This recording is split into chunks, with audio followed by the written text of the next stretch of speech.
स्वयंभू राज्यलक्ष्मी माताये नमः। नवगिरिनारसिंहक्षेत्र प्रथमपुरनिवासिन्यै नमः।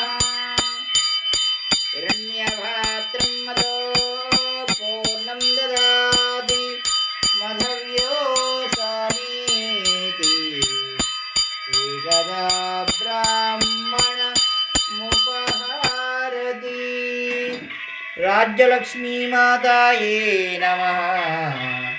दिव्यमङ्गलकुम्भहारतिं दर्शयामि तदङ्गत्वेन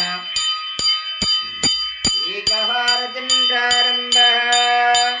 कल्याणाद्भुतगात्राय कामितार्थप्रदायिनि श्री श्री कृष्णवेणी तटस्थनारसिंहहृदयनिवासिनि स्वयंभू राज्यलक्ष्मीस्तु मङ्गलम्। स्वयंभू राज्यलक्ष्मीस्तु मङ्गलम्। राज्यलक्ष्मी माताये नमः। दिव्यमङ्गल एकहारतिं दर्शयामि शुद्ध आचमनीयं समर्पयामि। नमो नारायण्ये नमः। दिव्यमङ्गल एकहारतिं दर्शयामि। जय जगन्माता राज्यलक्ष्मी माता की जय।